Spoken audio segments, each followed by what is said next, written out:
해법을 찾는 토론 이슈앤 직설 시작하겠습니다. 그 어느 때보다 기준금리를 결정하는 한국은행 금융통화위원회에 시선이 쏠리고 있습니다. 저금리 기조 속에서 가계부채가 급증하면서 기준금리 인상 압박이 커지고 있는 상황인데요. 코로나19로 시작된 유동성 파티가 끝나가는 신호탄이 될 수 있을까요? 지금부터 전망해 보겠습니다.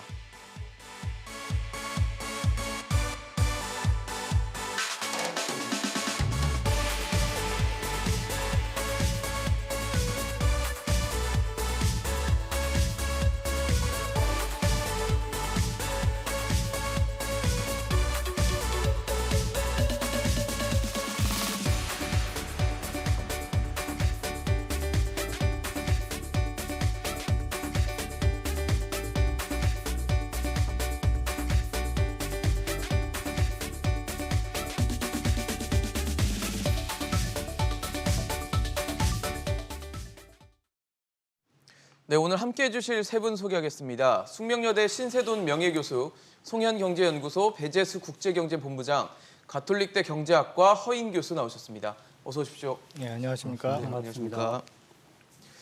네, 가계부채를 좀 체크를 해보겠습니다. 올해 2분기 기준으로 41조 원가량 늘어나면서 사상 처음으로 1,800조 원까지 넘어섰습니다.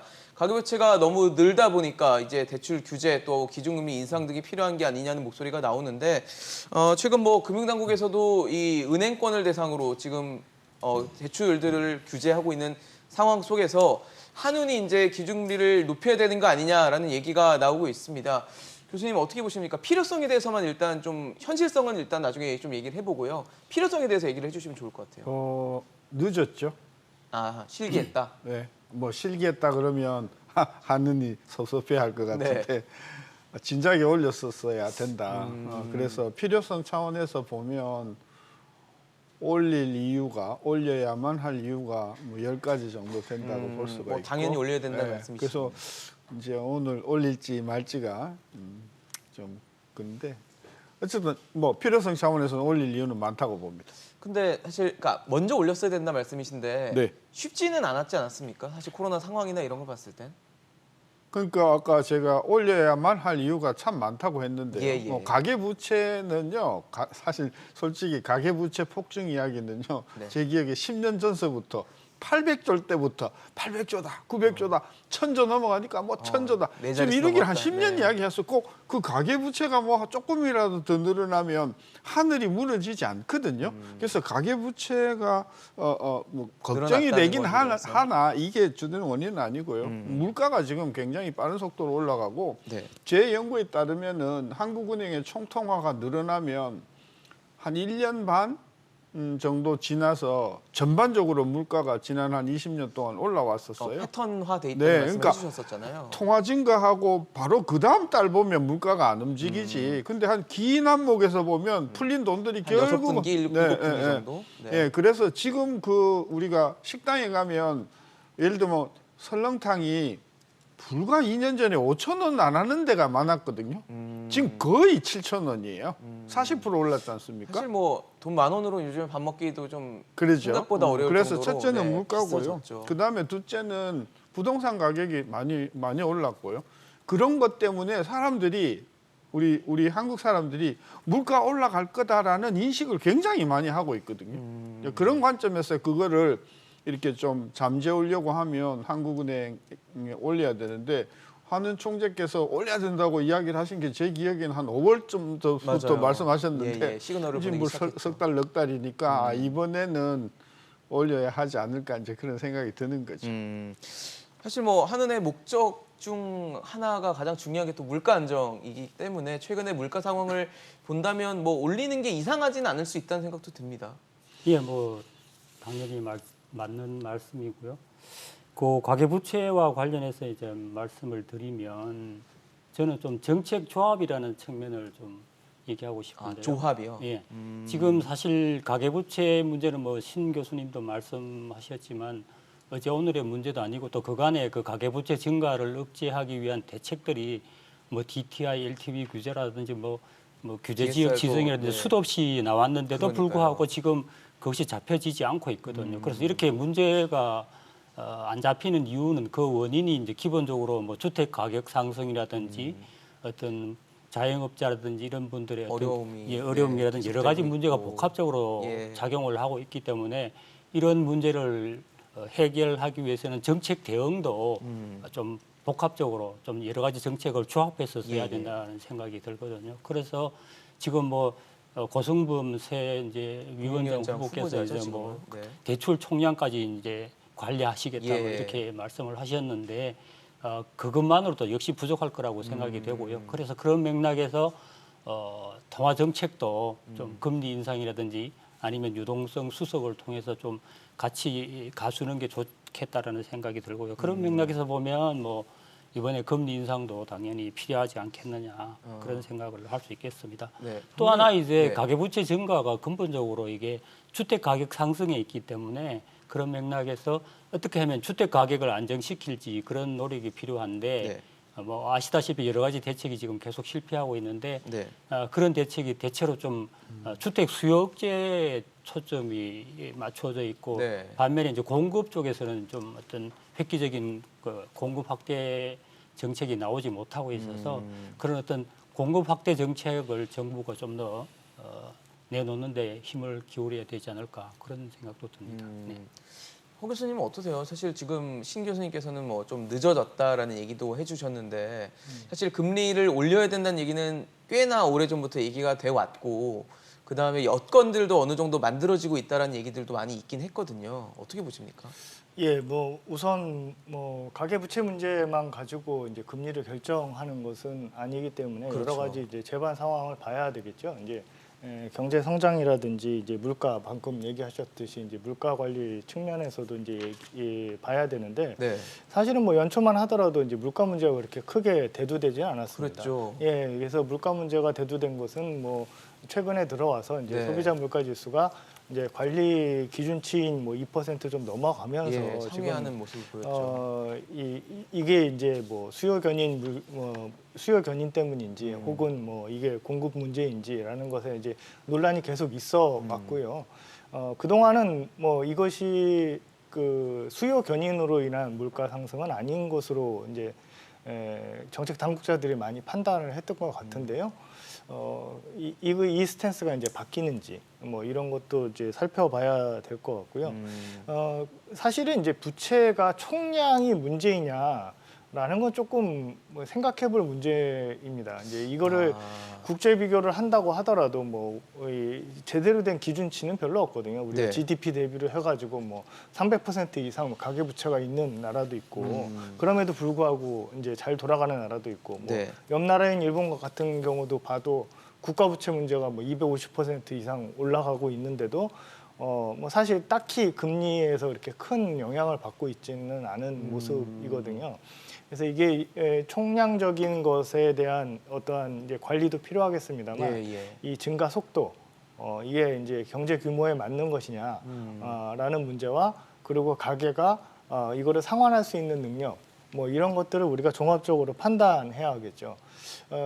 뭐 이렇게 종합적으로 생각해 보면 사실은 그 부채 문제보다는 네네. 경기 변동이나 이제 물가 관리 측면에서 통화 정책이 집중해야 되는 것 아닌가라는 생각은 듭니다. 사실 근데 지금 금융당국이 좀 집중하고 있는 분야는 이제 가계대출을 틀어막는 쪽으로 지금 요즘에 강화를 하고 있거든요. 주택담보대출을 아예 안 하는 지금 은행이 나오는 상황이고 전세자금 대출도 이제 시한부로 일단 약간 멈춰놓은 상황에 있는 은행들도 있는데 이렇게 전체 금융당국이 부채 규모를 총량을 아예 이제 뭐 몇 퍼센트 오르지 않게 하겠다라고 규제를 하다 보니까 거기에서 나오는 선의의 피해자들이 생기잖아요. 실수요자들로 지금 당장 돈이 급한데 대출을 못 받는 분들도 나오고 이러다 보니까 너무 이 거시적으로 하다 보니까 거기서 나오는 이런 어떤 세세한 부분에 대한 관리는 제대로 되지 않는다라는 지적도 나오고 있거든요. 그 이제 그 엊그저께 모 은행에서 주택담보대출을 예고도 없이 틀어막으면서 네. 그게 이제 다른 금융기관 제1, 제2 금융기관으로 번지면서 네. 지금 현장에서는 굉장히 그 큰 혼란 그리고 불안 그리고 그렇죠. 심지어는 피해가 발생하는데요. 30년 전이 생각이 나요. 30년 전이요. 네, 제가 한국은행에 있을 때 예. 그 당시는 경제 정책을 어떻게 했냐면 매달 한국은행에서 시중은행별로 당신이 이번 달에 대출할 수 있는 돈은 얼마야? 몇 % 증가야? 이렇게 지정을 해줬어요. 아, 은행별로요? 네. 아, 이 이상 하지 마라고 얘기하는 그러니까 우리 거죠. 관리 목표가 이거다. 그러니까 M2 관리 목표가 예를 들면 20%다 그러니 이걸 절대로 이렇게 넘지 마라. 했단 말이에요. 그 방법이 너무 근대적이다고 해서 전 세계적으로 80년대 후반서부터 네. 금리 규제로 바뀌었어요. 아, 총량에서 그러니까 통화량 규제에서 네. 가격 금리로. 규제로 바뀐 게 그러니까 미국이 제일 먼저 그렇게 했어요. 한국은행에서도 그 방법을 제가 있을 때 하자고 그 물량 규제를 하지 말고 네. 가격 규제를 하는 게 선진국형이라고 제가 건의를 했음에도 불구하고 한국은행이 그걸 받아들이질 않았어요. 그 굉장히 재미있거든요. 전화해서 얼마 해 하는 거는 굉장한 그런 거잖아요. 바뀌지 않다가 언제 바뀌었냐? IMF가 공고해가지고 우리도 이제 금리 규제로 바뀐 거예요. 근데 금리 규제를 바뀌니까 또 문제가 생긴 거예요. 왜? 이게 정치적인 압력을 받아서 올라가질 않아요. 그럴 수 있죠. 아니 그래 왔어요. 지금 계속 이주열 지금까지. 총재도 제가 여러 번 비판했잖아요. 예. 역대 총재 중에서도 가장 금리를 많이 내린 총재 하는 그잖아요. 그러니까 총재가 될 내려갈 것입니다. 때는 잘 내려가요. 아니, 선제적으로 내려가요. 뭐 여러 가지 핑계를 대면서 뭐 IMF다 뭐다 뭐 올라올 때는요 뭐 이것 때문에 저것 때문에 못 올라온단 말이에요. 그래서 지금까지 바닥이 온 거예요. 이렇게 되니까 전 세계적으로 주식시장, 그다음에 주택시장, 그다음 물가 불안이 막 커지니까 이제서는 이제 총량 규제 조금 해봐야 될까 해가지고 이제 미국이 QE를 도입했다가 트럼프 들어서는 바람에 더 텐설이 받으면서 지금 그래서 통화 정책은 총량 정책, 금리 정책 최악의 바닥에 와 있다 이런 상황이거든요. 그런 관점에서 보면 저는 지금 당국이 생각하고 있고. 그다음에 한국은행이 생각하고 있는 이런 총량 규제는 매우 전근대적인 방법이다. 그래서 오래된. 총량 규제는 하지 마라. 5%가 됐든 뭐 대출이 6%가 됐든 그건 아무 문제가 없다. 그리고 제가 20년 통계를 보니까 5% 아래로 내려갔던 적이요. 한두 해밖에 없어요. 거의 없다는 말씀이죠. 가게 카드 대란 때 꽉 조이면서 그때는 뭐 그 아주- 말고는 6%, 7%, 10%, 11%까지 갔어요. 그러니까 대출이 가계 주담 그 총량이 11%까지 올라가더라도 나라 전혀 문제가 없는데 희한하게 그게 막 문제가 되는 것 같이 바람을 잡아가지고 이렇게 부작용이 났다 저는 그런 생각이라서 네. 그리고 아까 우리 이제 허 교수님 말씀하셨지만 총량 규제가 이게 정말 하면 안 되는 건데 만약에 한다고 했을 때 그렇게 총량만 하는 게 의미가 있는가? 그러니까요. 주택담보대출이면 주택담보대출 그것만 관리하면 되는 거 아니냐 그런 차원에서 최근에 일어나고 있는 대출 규제로 인한 억울한 서민들의 피해는 저는 그 정부의 정책 실패의 대표적인 예다고 봅니다. 그런 일이 없었으면 좋겠어요. 근데 지금 현장에서는 지금 정신이 없거든요. 혼란스러워하고 있고 그러니까 지금 뭐 당장 뭘 해야 되는데 발단은 정부가 한 건 아니죠. 왜냐하면 특정 은행이 그냥 그 말을 듣고 선제적으로 그냥 대출을 중단해서 그런 것인데 좀 정부가 정책을 내놓으면 앞으로 언제부터 하겠습니다. 그쵸, 예측 가능하고 예측할 수 준비할 있도록 수 해주고 있게. 사람들이 준비할 수 있도록 해줘야 되는데 그런 것이 많이 아쉽죠 이번 조치에서. 네. 글쎄요. 참 서민들이 입장에서는 되게 당혹스러울 수 있거든요. 왜냐하면 이걸 갖고 지금 뭐 상환을 하기 어려운 상황인 분들도 계실 거고 여러 가지 어려운 상황에 계신다면 이런 대출 절벽 사태가 굉장히 심각하게 다가올 수 있는 문제거든요. 너무 세세한 배려가 없는 정책은 아닌가라는 생각이 듭니다.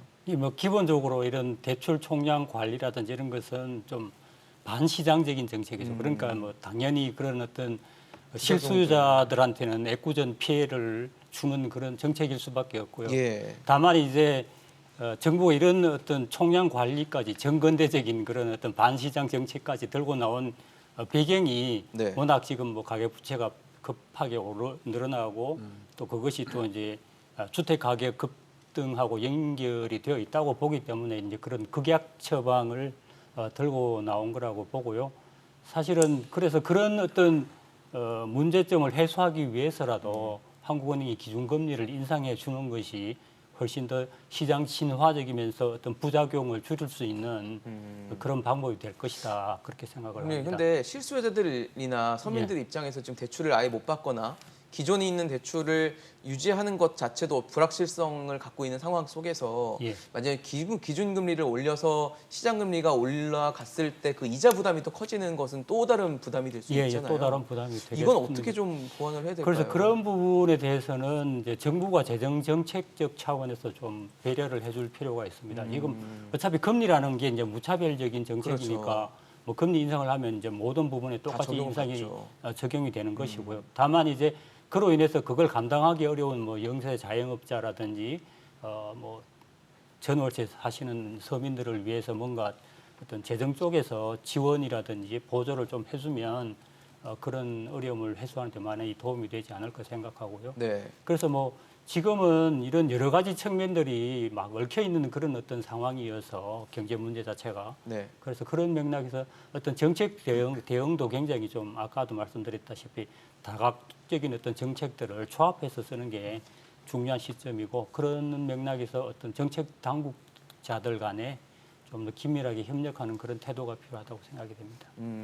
지금 사실 금융당국 수장인 이제 금융위원회 위원장이 이제 바뀌는 과정 속에 있어요. 그래서 고승범 후보자가 이제 인사청문회를 앞두고 있는데 청문회 서면 답변을 한 것을 보니까 그 당국의 총량 규제에 대해서는 뭐 잘 판단해서 결정한 숫자이기 때문에 이제 그걸 잘 유지를 해 나가겠다라는 식의 발언들을 한 걸 봤을 때는 그 정책 기조가 바뀌지는 않을 거라는 생각이 좀 들거든요.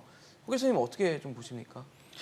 예, 우선 뭐 이 총량 규제라는 것이 뭐 아까 신 교수님께서 말씀하셨듯이 이제 저희가 IMF 외환위기 이전에 해왔던 그 통화량 관리 방법 뭐 이런 것에 의한 통화 정책이라고 보여지는데요. 네. 뭐 일단 이러한 총량 규제가 이제 효과가 이제 나타난다고 하더라도 사실은 모든 통화 정책의 방향이라든지 뭐 그 통화량을 관리하는 것은 사실 그 목표가 이제 분명해야 하는데 이 목표가 이제 부동산 시장이어야 되느냐 아니면 진짜 이제 가계부채 총량이 문제가 되는 것이냐라는 것에 대한 분석은 이 분석이 선행됐는지 뭐 이런 측면에서 조금 의문은 좀 있습니다. 근데 제가 그동안 받아왔던 한은에서 금융안전 보고서를 보면 가계부채가 늘고 있으나 우리가 금융기관에서 이제 LTV 규제라든지 뭐 DSR 규제라든지 뭐 이런 규제들로 인해서 이 뭐 스트레스 테스트를 해봐도 네. 부동산 가격이 하락하더라도 이렇게 큰 문제가 되지 않을 것이다. 뭐 네. 일부 문제가 되는 업권은 있다. 뭐 이 정도의 보고서를 네. 본 곳은 있습니다만 저희가 여기 잠시만요. 지금 한국은행에서 기준금리를 0.25%포인트 인상하는 결정을 내렸습니다. 기존의 0.5%가 상당히 오랜 동안 지속이 돼 왔는데 이제 0.75%로 0.25%포인트 상향 조정하는 결정을 내리게 됐습니다. 아무래도 뭐 지금 세 분 말씀을 주셨을 때 금리를 인상할 만한 여지는 충분히 있었고 지금 뭐 심지어 타이밍을 놓쳤다라는 얘기도 해주셨을 정도의 금리 인상을 두고 고민이 많았을 텐데 8월 금통위에서는 한국은행이 결국은 이 금리 인상을 단행하는 그런 결정을 내리게 됐습니다. 교수님 말씀하시는데 제가 이 말씀을 좀 드리고 일단 가려고 했는데 금리 인상 일단 뭐 예상을 좀 했었는데 그래도 인상을 단행했습니다. 네. 예. 어떻게 보셨습니까? 예, 뭐 당연한 수준이었을까요? 예, 우선 뭐 계속 언급을 해오셨기 때문에 시장의 혼란 측면에서도 사실 이제 이번에 인상을 하지 않는다고 그런다면 시장에 충격이 되었겠죠. 예, 5월 달부터 계속 언급이 되었으니까요. 네. 예, 그런 측면에서 이제 불확실성 해소라는 측면도 있을 것 같고요. 예. 예, 그동안 이제 앞에서 언급했던 그 물가 불안 문제, 그 2.6%까지 올라온 소비자 물가를 관리하는 측면에서도 도움이 될 것으로 보여집니다. 네, 지금 한국은행 금리를 인상한 게 지금 2년 9개월 만이라고 하더라고요. 그동안 뭐 계속 낮춰왔고 0.5%를 유지해왔던 기간이 상당히 길었기 때문에 뭐 사실 올릴 만한 여지는 아까 말씀하신 대로 교수님 말씀대로 앞서서 하지 않았던 게 아쉬울 정도로 지금 이제 당연히 하는 수순으로 갔었는데 한은도 뭐 그런 결정을 내렸습니다. 네. 어떻게 보셨어요? 그 지난달 금통위원회 그 발언을 들여다보면 예. 되게 재밌는 말씀들이 많았어요. 아 그래요? 첫째가 빨리 올려서 우리가 앞으로 금리가 올릴 거다라는 시그널을 줘야 된다. 보여줘야 된다. 그게 지난달 회의록에 있는 내용이고요. 또 한 분은 이렇게 말했어요. 금리가 올라가면 대출 금리가 올라가는 거는 맞다. 금리 부담이 커지는 거는 맞다. 예, 예. 그런데 우리 국가 전체로 보면 예. 그리고 특히 하위 한 30-40%의 소위 못 사는 사람들의 대차 대조표를 보면 빚보다도 네. 예금이 더 많다.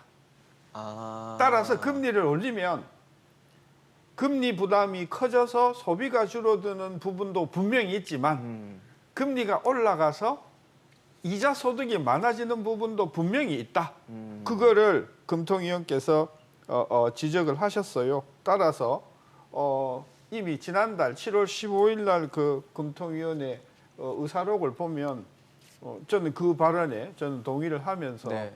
물론 부분적으로 보면 금리 부담 느끼는 분들이 계시겠지만 국가 전체로 보면 이자 소득이 늘고 그래서 소비에도 굉장히 긍정적인 효과가 있을 것이다. 그리고 당연히 금리 부담이 커지니까 돈 빌려서 집 좀 사봐라고 하는 주택 수요도 상당히 저는 조금은, 가라앉을 거라고 네. 봐서 정치적으로 환영할 만한 오랜만에 환영할 만한 조치였다고 평가합니다.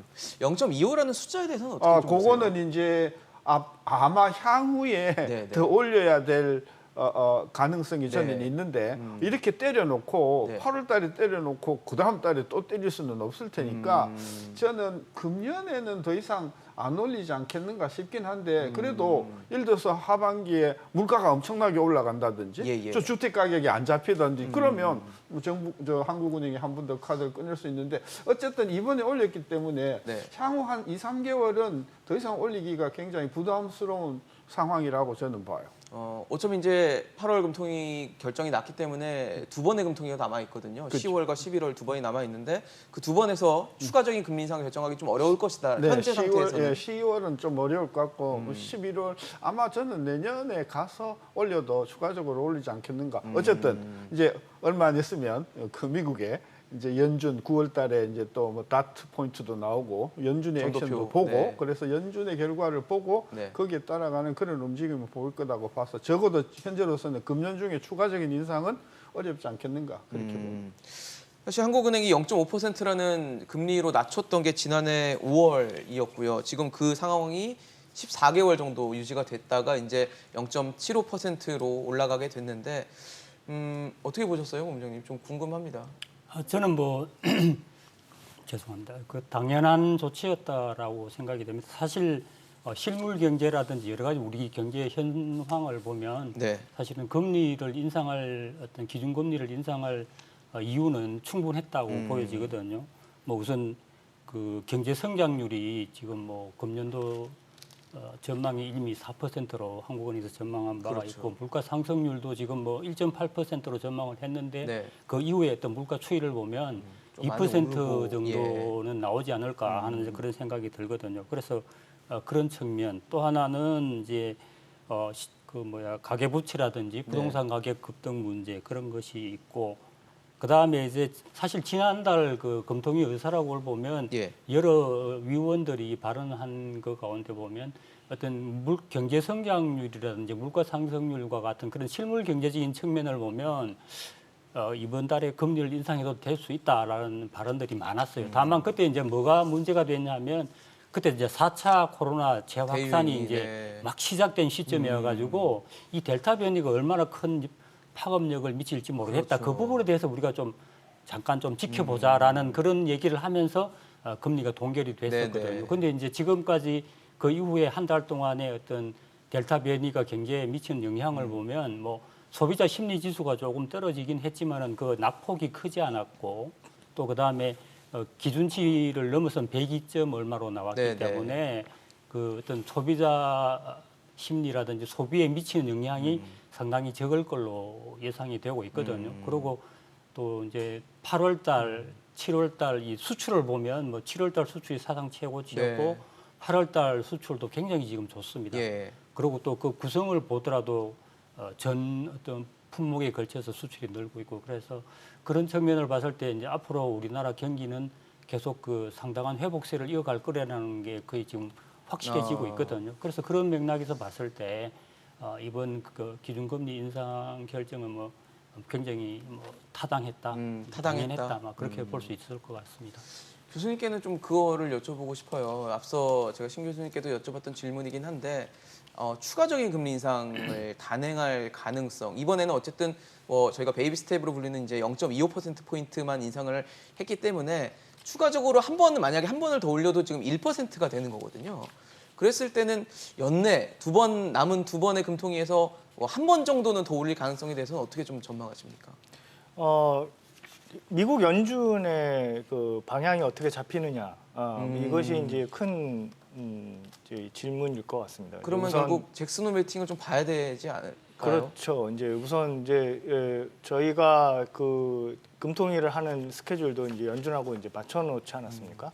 예, 그러니까 그 이유가 사실은 지금 이제 금리를 인상한다는 것도 그 미국의 경제 상황이 굉장히 빠르게 회복되고 그리고 미국의 이제 물가 상황도 보시면 이제 5% 이상의 소비자 물가를 기록하고 있고 예. 뭐 실업률도 이제 굉장히 좀 안정적인 추세로 내려가고 있는 상황이기 때문에 네. 미국에서 계속 이제 금리 테이퍼링에 대한 얘기가 나오고 있고 뭐 이런 것을 이제 이 반영을 해서 이제 테이퍼링이 실행이 된다라는 얘기가 있다가 이제 최근에 들어서 약간 잠잠해지지 않았습니까? 네, 네. 이제 뭐 델타 변이 유행 때문에 잠잠해졌는데 그 스탠스가 이제 계속 유지가 될 때 우리가 금리를 올리지 않고 있으면 사실 또 한미 금리 역전의 문제, 그 자본 유출의 문제 뭐 이런 것들이 계속 그 걱정이 되는 상황이었기 때문에 지금 선제적으로 올렸다라고 또 볼 수 있겠죠. 그런 상황, 이제 국제금융 상황만 보면 그래서 선제적으로 올린 것인데 그러면 이제 미국이 정말 테이퍼링을 하느냐, 그 시점이 하반기에 도래하느냐, 지금 뭐 한간에서 나오는 얘기처럼 4차 델타 변이 때문에 그 시점이 자꾸 뒤로 미뤄지고 내년까지 미뤄지느냐, 뭐 그런 것들이 이제 큰 변수가 되지 않을까 보여집니다. 결국은 이 잭슨 홀 미팅에서 뭐 파월 연준 의장이 뭐 테이퍼링을 언급할지 아니면 뭐 델타 변이의 뭐 위험성에 대해서 언급할지 이런 부분도 우리 뭐 금리 결정을 한 이후지만 또 그 부분에 대해서 영향을 주게 될 거 아닙니까? 그 잭슨 홀 그 회의는 네. 학술 회의예요. 그렇죠. 심포지엄. 학술 회의에 연준 사람을 포함해서 전 세계 중앙은행의 고위 관료들이 많이 참여한다는 거예요. 학술 회의다. 그렇죠. 경제 전문가들도 오고요. 여기에서 무슨 뭐 저는 이 뭐 무슨 구체적인 언급이 나올 거라고 생각은 하지 않아요. 그래서 한 달, 두 달 전만 해도 이번 테이퍼링 언급이 분명히 있을 거다라고 기대를 많이 했는데 네네. 이번 학술회의에서는 주로 물가 상승률이 이게 지금 단기인가 장기인가 하는 그 문제, 그리고 만약에 테이퍼링을 한다고 하면 돈을 얼마만큼 빨리 많이 줄이는가 이런 어떤 것에 대한 네네. 그동안의 연구 결과를 주로 많이 발표하는 거라서 이번에는 주로 학술 회의다. 네네. 그걸 우리가 염두에 둬야 되니까 저는 이번 잭슨 홀 미팅이 끝나고 파월이 그 부분에 대해서 저는 언급을 안 할 거라고 생각해요. 워낙 민감한 거는. 근데 민감하죠. 확실한 건 뭐냐 하면 지금 한 달에 1,200억 달러의 자산을 매입하고 있는데 이거를 줄여나가는 거는 확실하다. 줄여나가는 건 확실한데 얼만큼 빨리 줄이느냐가 지금 굉장히 중요한 관건이라는 거죠. 그래서 한 달 전만 해도 많이 줄일 거다. 그러니까 이번 달에 1,200에서 다음 달에는 뭐 1,000, 뭐 한 800 이렇게 굉장히 빨리 빠르게. 줄일 거라는 그런 이제 그 매파가 있었고 네네. 줄여도 천천히 줄일 거라는 그런 비둘기파가 있었어요. 근데 저는 확실한 것은 테이퍼링은 한다. 하는데 아주 완만하게 스케줄링을 잡아서 뭐 예를 들면 1,200에서 그다음에 1,150, 1,100, 1,050 이렇게 스케줄을 미리 이게 공고를 해서 천천히 하겠다는 그런 쪽으로 저는 갈 거라고 봐요. 속도가 완만하다는 거. 굉장히 완만할 거예요. 기간이 길다라는 얘기랑도 길고. 같이 되지 않을까요? 네, 길고 그다음에 그러고 나서 예를 들면 자산 그 매입 규모가 한 600억이나 뭐 절반 수준, 절반 수준도 주려고 그래도요. 한 달에 50억 달러만 줄여도 600억 줄이는데 50억씩 줄이면 이거 한 1년 반, 2년 정도 그렇겠죠. 그죠? 상당히 네, 오래 걸리는 속도가. 거잖아요. 그래서 그러고 나서 금리 인상은 내년도 아니고 내후년쯤 갈 거 아니냐. 그런 관점에서 이제 만약에 그렇게 된다 그러면 한국은행이 고민이 우리가 연준 보고 추가 금리를 올릴 거다 이렇게 생각했는데 연준이 맹탕으로 나오면 네. 한국은행도 뭉개고 그냥 더 이상 금리 인상은 없는 계속 상황. 걸려야 되냐에 대한 고민을 하게 되지 고민하겠죠. 않을까요? 근데 연준이 지금 현재로서는 왜냐하면 내년이 또요 중간 선거가 있어요 미국이. 그래서 지금 가뜩이나 바이든이 처음에 시작은 되게 좋았는데 최근에 이제 아프간 사태 때문에 지지율이 막 떨어지거든요. 가뜩이나 지금 상하원을 쥐고 있는 힘 자체가 지금 굉장히 위태로운데 이것 때문에 상하원의 다수 의석을 잃게 되면 진짜 맥 빠진 정부가 그렇죠. 돼보잖아요. 정치적으로. 그래서 그런 점을 고려하면 연준도 머리가 골치 되게 아플 거다. 그래서 저는 그렇네요. 연준 의장이 필히 바뀔 것이고 바뀌면서 스탠스가 조금 달라질 흐지부지해질 것이다. 저는 그래 보는 거죠. 색을 잃어버릴 것이다라고 네. 말씀을 주셨는데 예, 미국의 통화 정책 뭐 말씀하셔서 네, 잠깐 뭐 애들을 하면 우리가 이제 그 벤 버냉키 의장이 이제 테이퍼 텐트럼이 있지 네, 긴축 않았습니까? 발작을 했었죠. 예, 그 당시 상황하고 지금 상황하고 조금 비교해 보고 싶은데요. 그 당시에는 이제 긴축을 한다고 했을 때의 그 실업률이 이제 6% 미만으로 떨어지고 그리고 이제 물가 상승률이 이제 굉장히 저물가였습니다. 네, 낮게 유지가 됐다는 2%도 안 되는 이제 예. 물가였는데 지금 상황은 이제 실업률은 그때 상황하고 이제 비슷한 수준으로 떨어지고 있습니다만 물가 상승률은 지금 5.4%이기 때문에요. 그때보다도 더 이제 테이퍼링의 니즈는 좀 더 높아지지 않았나라는 생각은 하고 있습니다. 그럼 역시 연내는 뭐 가능하다. 근데 라고 이제 봐야 뭐 시작은 할 그러나 것이다. 이제 성장세가 이제 문제겠죠. 이제 미국의 네. 이제 고용 상황이 지금은 5.4%인데 사실 코로나 이전하고 비교하면 3.3%대였거든요. 실업률이. 예, 그거랑 비교한다고 그런다면 만족할 만한 숫자는 그렇죠. 아니고요. 고용이 굉장히 중요한 지표이기 때문에. 예, 미국은 그런데 특히. 이제 글로벌 금융위기 당시 때 그때 테이퍼 텐트럼이 일어났을 때 상황은 사실은 글로벌 금융위기 이전도 4% 5%대의 실업률이었거든요. 그거랑 비교했기 때문에 6% 미만으로 떨어지면 정상 수준이다라고 얘기를 했던 거고 지금은 3%대랑 비교할지 네. 그거를 그 옛날 이제 2007년도 2008년도와 비교를 할지 그거가 정상이라고 생각할지 그거는 기준이 조금 어디냐가 또 그거는 좀 관건이겠네요. 의문점이 남습니다. 근데 기본적으로 이제 네. 제가 볼 때는 어떤 미국의 경제 성장세가 상당히 지금 뭐 견조하다고 생각이 되거든요. 왜냐하면 지금 보면 7월 중 그 산업 생산 증가율이 0.9%로 상당히 높고요. 네. 뭐 물가 상승세 말씀하셨지만 5.4% 나왔고 7월 달에 소비자 물가 상승률이 예. 7월 달 취업자 증가 폭도 94만 명으로 굉장히 컸습니다. 그래서 이런 지표들을 이렇게 종합해서 봤을 때 물론 지금 4차 확산에 따른 어떤 일시적인 경기 둔화 문제가 뭐 대두가 되고는 있습니다만 네. 기본적인 어떤 경기 흐름 자체는 굉장히 강한 모습을 지속하고 있고요. 그다음에 이제 글로벌 공급망 차질 뭐 이런 얘기, 그다음에 노동 수급 악화 문제 이런 얘기들이 나오고 있는데 글로벌 공급망 차질은 상당히 좀 일시적인 요인일 거고 그나마 예. 조만간 해소가 될 수 있을 것 같고요. 네. 그다음에 노동 수급 악화 문제는 오히려 이 경기가 너무 빠르게 회복되고 있기 때문에 생기는 어떤 부작용일 수도 있기 때문에 네. 그게 어떤 그 회복세를 제어해야 하는 측면은 크지 않을 수 있고요. 네.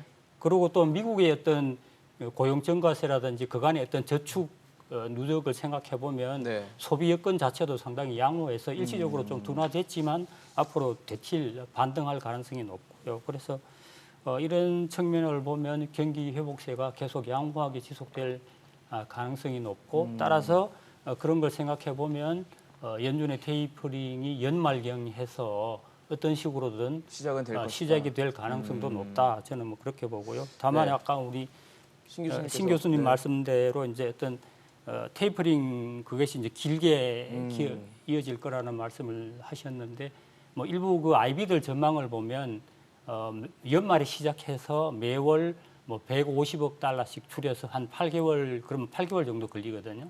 정도 간에 걸쳐서 테이퍼링을 할 거다 그런 전망도 나오고 있거든요. 그래서 8개월이면 빠른 건가요?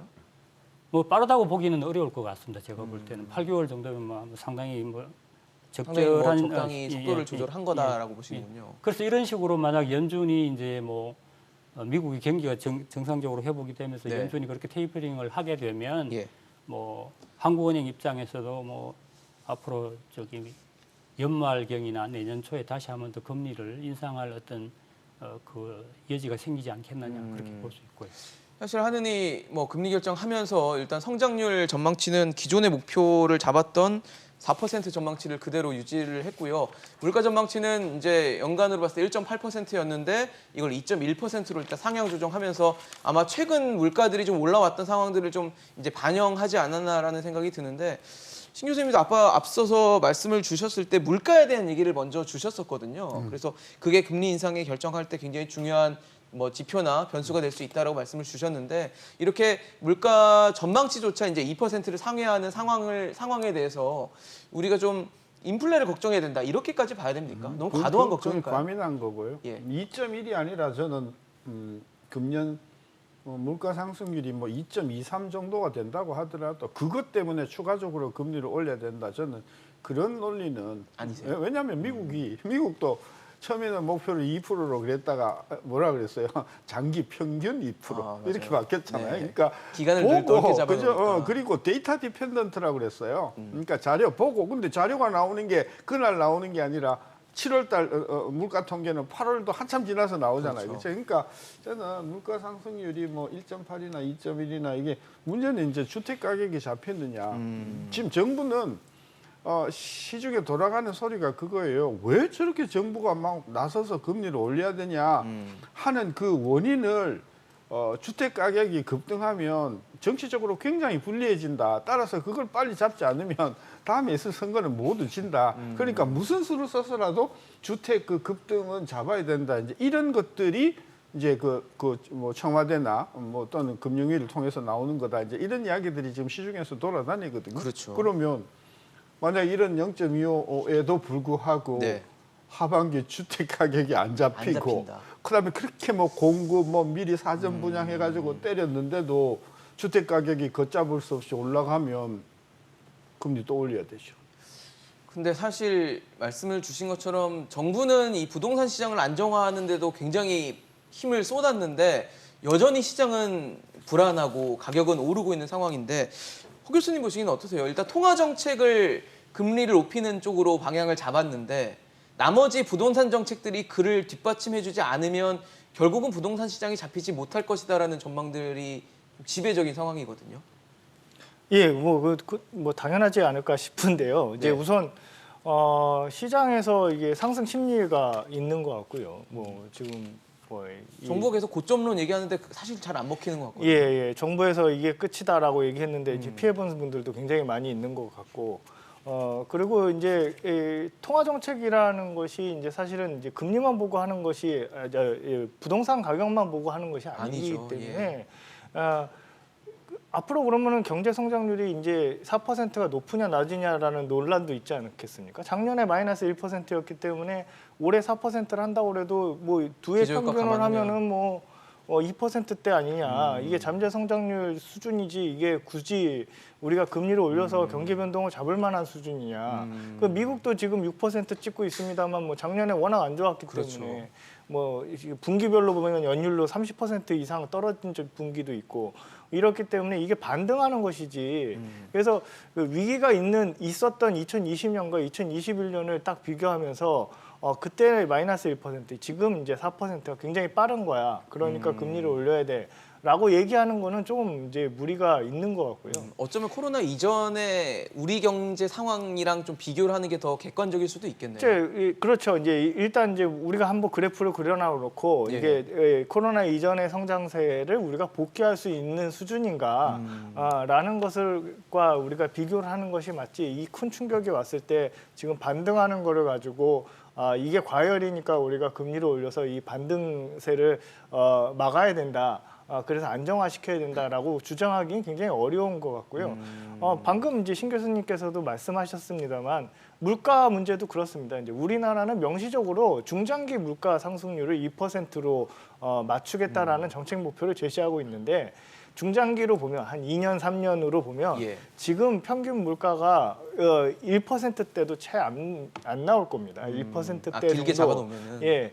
이게 워낙 저물가가 그렇죠. 계속 낮게 오래됐기 유지가 때문에 됐으니까. 지금 정도의 물가 상승률을 가지고 이게 이제 과열이다라고 판단하는 거는 굉장히 어려운 수준이고요. 물론 뭐 저도 개인적으로 물가가 올라가니까 힘들긴 합니다만 네. 이 정도의 물가 상승률을 가지고 이제 거시경제 정책의 스탠스를 완전히 이제 긴축으로 우리가 본격적으로 긴축이다라고 판단하기는 조금 어려운 수준인 것 같습니다. 제가 하나 뭐 덧붙이면요. 예. 지금 이제 금통위에서 이거 금리를 올렸다고 해서 우리나라 통화 정책이 긴축적이냐라고 얘기를 할 수 있느냐 하는 문제인데요. 사실은 지금 0.5%라는 기준금리 수준이 예. 사상 최저였지 않습니까? 그래서 지금 0.25를 올려서 0.75가 됐는데 그러면 그 수준도 그러면 긴축적인 수준은 결코 아니거든요. 그러니까 금리를 지금 인상했다는 원래- 게 긴축은 아니다. 예, 우리나라 이제 기준금리를 인하하기 전에 코로나 전에 보면 1.5%였고요. 사실 그 1.5%도 그 이전을 이렇게 되돌아보면 가장 낮은 수준이었었거든요. 근데 거기서 더 낮아진 예, 거네요. 거기서 이렇게 엄청나게 낮아져 네, 버렸는데 그렇죠. 그래서 지금 어떤 경기 중립적인 어떤 그 정책금리 수준을 따지면 뭐 학자에 따라 의견이 다르겠지만 적어도 1% 후반 내지 2% 정도는 될 거라고요. 그래서 그런 맥락에서 봤을 때 이번에 한국은행 금통위가 금리를 올렸지만 여전히 정책금리 수준은 굉장히 완화적인 수준이다. 네. 전혀 긴축적인 수준이라고 볼 수 없다라고 얘기를 할 수 있고요. 그런 맥락에서 어떤 사실은 지금 기준금리를 인상하는 것은 어떻게 보면 기준금리를 좀 정상화시켜 나가는 그런 첫 단계이기 때문에 앞으로도 어떤 정상화된 어떤 기준금리 수준으로 가기 위한 노력이 필요하고요. 네네. 그래서 그런 맥락에서 보면 기준금리를 조금 더 올려야지 된다라는 생각을 할 수 있겠다라는 생각이 들고요. 그렇죠. 그 논의가 뭐하고 딱 붙어 있는 논리냐면 다음에 언제 올릴 거냐는 거죠. 다음에 추가 금리 언제. 인상은 지금 뭐 언제 우리 일 모두가 것인가. 지금 0.25로는 약하다 다 동의를 하죠. 이것까지는 알겠는데 그죠. 그 다음 스텝은 다음도 어디로 갈 올려야 것이냐. 되는데 예. 요거 언제 올리느냐 요 문제라는 것이죠. 저는 그게 또 그래서 혹은 연내냐 그렇죠. 혹시 내년이냐 뭐 이런 그래서 문제겠죠. 지금 여러 가지 여건을 감안해 볼 때 서둘러 올릴 형편은 안 되지 않겠는가. 뭐 정치 그다음에 경제, 물가 모든 면에서 그렇죠. 그렇게 판단하는 거죠.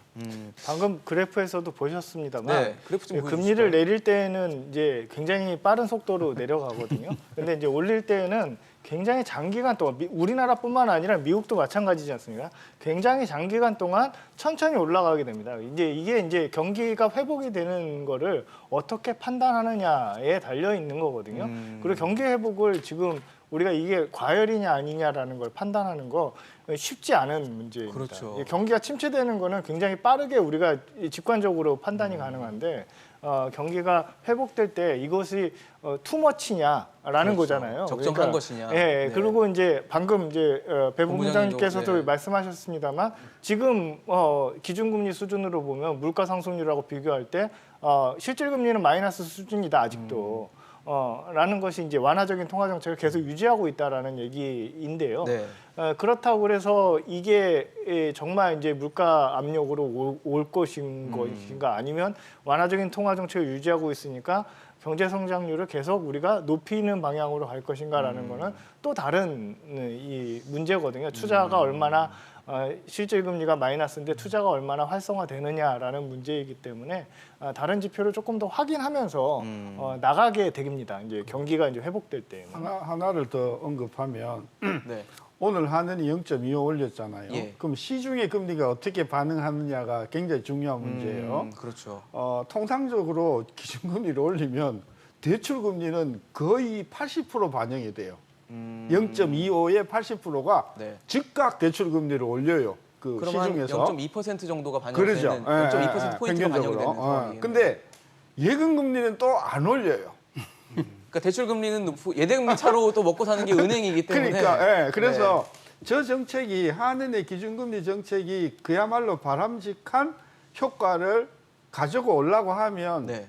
대출금리 올라가는 거와 예금금리가 얼마나 상응하게 따라 올라가 주느냐에 따라서 여러 가지 긍정적인 효과가 따라오거든요. 네. 그런 면에서 앞으로 지켜봐야 할 것은 한은의 기준금리 인상이 시중에 금리, 예금 금리나 대출 금리를 얼마만큼 효과적으로 따라 올려주느냐에 따라서 긍정적인 효과가 나타날 것인가 말 나타나느냐가 것인가를. 결정이 된다. 만약에 은행들이 예금 금리 하나도 안 올려버리면 소위 우리가 바랬던 소비 진작 효과나 이런 것들이 전혀 없어지게 되는 거죠. 그리고 그렇게 되면 돈을 은행에 묻어둬야 할 이유가 하나도 없잖아요. 그렇죠. 그죠? 그 돈 뭐하러 가지고 두겠어요? 계속해서 투자하죠. 투자를 하고 하면 투기가 안 잡힌다. 그런 면에서 예금 금리를 어느 정도 이번 기준금리에 따라가지구나. 맞춰서 올려주도록 하는 그런 것들이 굉장히 중요한 요소라는 거죠. 근데 사실 대출 금리 같은 경우는 최근 은행들의 기조 자체가 가산 금리는 이제 높이고 그다음 우대 금리는 좀 낮추는 방향으로 해서 실질적인 금리가 좀 대출 금리가 높아지는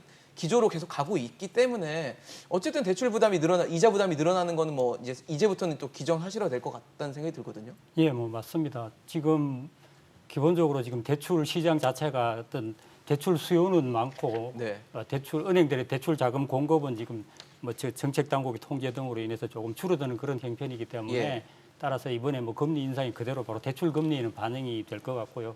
그래서 그런 측면에서 보면 이제 자금을 수요하는 뭐 주택 구입자라든지 전세 자금 대출을 받으려고 하는 사람들 이런 분들한테는 상당히 부담이 되고 특히 이제 뭐 지금 거란에도 지금 이 코로나 때문에 어려움을 겪고 그러니까요. 있는 중소자영업자들의 부채 부담이 상당히 커지는 면이 있을 텐데요. 그래서 그런 어떤 통화 정책이 이제 무차별적으로 그렇게 영향을 미치는 부분에 대해서는 네. 아까도 말씀드렸다시피 재정 정책을 통해서 조금 그걸 보완해 주려는 뭐 어떤 지원 자금을 여러 가지 형태로 공급을 해서 그 보완해 주려는 노력이 필요하지 않나 싶고요. 네. 그래서 뭐 그런 맥락에서 하여튼 여러 가지 정책들이 두루두루 이렇게 조합되어서 좀 더 바람직한 결과를 냈으면 좋겠습니다. 알겠습니다. 사실 한국은행이 금융통화위원회를 통해서 2년 9개월 만에 금리 인상을 단행했습니다. 이제 0.75%라는 기준금리를 기록하게 됐는데 기준금리 인상이 의미가 있고 영향을 주려면 그에 뒷받침할 수 있는 여러 가지 정책들이 같이 따라와야 될 겁니다. 그 고민도 같이 좀 정부가 해주시기를 기대하겠습니다. 오늘 신세돈 명예교수, 배재수 본부장, 허인 교수와 함께했습니다. 이슈앤직설 오늘 준비한 소식은 여기까지입니다. 지금까지 시청해주신 여러분 고맙습니다.